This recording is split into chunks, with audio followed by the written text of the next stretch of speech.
The first time I noticed her, I didn't think much of it. A woman with a clipboard, pacing my property line as if she owned the air I breathed. Karen Whitmore had that type of presence, the kind that made the world orbit her, whether it wanted to or not. She was the embodiment of every HOA horror story I'd ever laughed at online, the perfectionist, the self-appointed arbiter of community standards, the enforcer of invisible rules. What I didn't know then was that she had been living on my land technically, illegally, for 5 long years. 5 years of her silent encroachments, her garden creeping past my fence line, her friendly visits that lasted hours. And now, she had the audacity to demand that I join her HOA. I stood on the edge of my property one late September evening, the sun setting fire orange over the horizon, and watched her trim the last of her hedges, humming a song I didn't recognize. I clenched my fists. Something inside me shifted. There would be a reckoning. And I intended to make her pay, not in court fees or legal papers, but in a way she'd never forget. I first bought my little slice of paradise 5 miles outside Willow Creek, a quiet town where gossip traveled faster than the speed limit allowed. The land was perfect, rolling hills, a creek that cut through the property like a silver ribbon, and an old oak tree that had stood longer than anyone cared to remember. I wanted nothing more than solitude, a place to breathe, to think, to exist without someone's opinion hovering over me. Then Karen arrived. It didn't happen overnight. At first, it was just small things, a swing set appearing near the edge of my property, flower beds blooming where nothing had been planted, her voice carried across the breeze as she scolded imaginary neighbors for leaving trash in her yard. I confronted her once, politely, asking if she was aware that this was private property. She smiled. That smile. The one that hid daggers. "Oh, honey, you'll see. We're all neighbors here. Everyone helps everyone." I let it go, telling myself I was overreacting. But the small annoyances multiplied. Each week, her influence crept further into my land, subtly reshaping it. She installed a gate without asking, marked off shared driveways, even placed her mailbox halfway across my yard. All while acting as though she were doing me a favor. It wasn't until the HOA letter arrived that I realized the depth of her intrusion.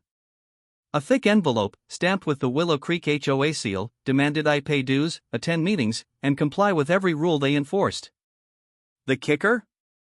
The property in question was mine, and I had never agreed to any HOA oversight. I stared at the letter, my blood simmering. "You've been living here illegally," I muttered to myself. 5 years of trespassing, and now you're trying to own me too? I knew then that subtlety would not work. Legal battles could drag on for years, and I wasn't interested in paying a single dime for her self-appointed kingdom. No. This required something else, something that would speak in a language Karen Whitmore understood. I spent the next week observing. I noted her routines, her weaknesses, her obsessions. Every morning she jogged along the property line, clipboard in hand. She prided herself on perfection, one misplaced leaf, one crooked flower, and she would explode. She was meticulous, predictable, and dangerously overconfident. The opportunity came in the form of a local festival, the Willow Creek Harvest Fair. Karen, being the control freak she was, volunteered to coordinate community standards, which essentially meant she monopolized the fairgrounds with rules and regulations. I saw it as my chance. That night, under the glow of my porch lights, I started laying the groundwork. Small disturbances at first, a string of lights repositioned, a sign misdirecting foot traffic, her clipboard mysteriously replaced with an empty notebook. Each act was small, invisible to anyone else, but Karen noticed. And she hated it. By the end of the week, she was frazzled, walking in circles, muttering about sabotage and chaos. I stayed calm, watching from my vantage point. Patience, I reminded myself, was a weapon she could not withstand. Karen thought she could intimidate me. She had no idea I was already 5 steps ahead. And the game had just begun. Karen Whitmore had always believed she was untouchable. The Willow Creek HOA, her meticulously curated kingdom, had given her that illusion. But illusions, like glass, are fragile. One wrong nudge, and they shatter. I had become that nudge. It started subtly, tiny disturbances designed to fray her nerves and test her patience. At first, she blamed herself. A misplaced potted plant on the community garden walkway. Her meticulously raked gravel paths mysteriously disrupted overnight. A mailbox flag stuck at half-mast without explanation. Each incident seemed minor, but to Karen, it was catastrophic. Her perfect world was unraveling, one small thread at a time. I watched her from a distance, my binoculars trained on her every move. The stress began to show. The energy she used to stride confidently down the streets of Willow Creek faltered. Her tone, once authoritative, became sharp and accusatory in conversations with neighbors. "You saw this, didn't you?" she hissed at her volunteer crew during a community cleanup. "Who's sabotaging my work? I will find them, mark my words." Her eyes, darting nervously from corner to corner, betrayed her. And that was when I decided to step up the game. I knew her obsession with appearances was her greatest vulnerability.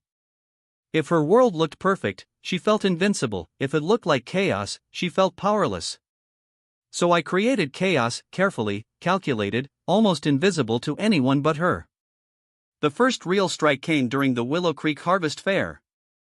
I knew she would spend the entire day micromanaging, clipboard in hand, barking orders, inspecting every pumpkin and pie as if the fate of the world rested on their symmetry. I had already studied the layout.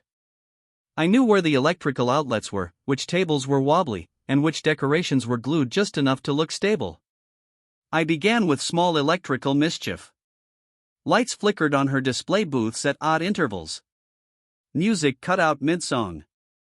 Her prized best decorated pumpkins section, the one she had polished for weeks, had subtle but glaring imperfections. A few pumpkins swapped overnight, one display tilted slightly, and a row of hay bales inexplicably collapsed. Karen noticed immediately. Her face drained of color. She marched through the fairgrounds like a storm cloud, muttering under her breath. Her volunteers tried to calm her, but Karen wasn't used to failing, not in public. By mid-afternoon, her composure cracked.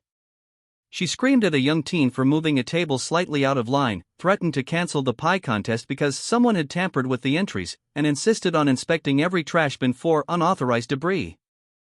I watched from behind the cotton candy stand, feeling a rush of satisfaction. The aura of control she wielded so mercilessly over the neighborhood was slipping through her fingers, and there was nothing she could do about it. But subtle sabotage wasn't enough. I wanted her to understand the full scope of her trespassing. Karen had spent 5 years living on my property, believing she could do whatever she pleased, and now it was time for her to face the consequences directly. I waited until nightfall. Willow Creek was quiet, the fair was winding down, leaving only the volunteers and the lingering glow of decorative lights. That's when I made my move. I took the tractor path that cut through my property, careful to stay hidden from any lingering neighbors. At the edge of Karen's claimed territory, I placed small, but conspicuous, boundary markers, freshly painted stakes with my property's legal markers clearly labeled. Then, I set a few of her encroachments, potted plants, garden tools, and ornaments, directly onto my side. The next morning, she saw them. Her face twisted in disbelief. "My property, my space, how could they?" she stammered to herself, pacing back and forth, her clipboard now useless in her hands. Neighbors whispered, some with amusement, some with pity. Karen tried to maintain authority, but the cracks were visible. No longer did she stride with the confidence of a woman who controlled everything. She flinched at every small sound, every shift of a leaf in the wind. I escalated subtly over the following weeks. Tools disappeared from her shed, only to be returned misplaced. Garden lights refused to work. Her carefully curated mailbox garden, her pride and joy, was rearranged every night. She tried everything to identify the culprit, hiring local teens as watchers, installing cameras, even questioning her friends. But I never left traces. Every move I made was ghost-like, invisible, yet undeniably disruptive. Karen's mental state deteriorated visibly. She stopped leaving her house without her clipboard, grew paranoid, and snapped at neighbors who had nothing to do with the disturbances. The HOA board began to whisper, questioning her leadership. And finally, the thing I had been waiting for happened. She reached out to me, directly. Standing at the edge of my driveway, Karen Whitmore glared at me, fury and desperation etched across her face. "I know you're doing this," she accused. "I will make you join the HOA. You have to. Everyone does it." I smiled, keeping my voice calm. "Karen, I think you've been here long enough to realize. You can't control me or my land." Her hands shook. The clipboard, once a symbol of her dominion, now seemed heavy, useless. For the first time in 5 years, Karen was powerless on my property. And that's when I realized patience, strategy, and understanding her weaknesses had done more damage than any court order or legal threat ever could. She wasn't just irritated, she was broken, psychologically unmoored in the one place she had always thought she dominated. I walked back toward my house, leaving her standing there, furious and defeated. Karen Whitmore had underestimated the power of patience, subtlety, and above all, consequences. The game was far from over, but the first victory had been claimed. Karen Whitmore's downfall had been a slow, deliberate unraveling, but every empire falls fastest when it thinks itself untouchable.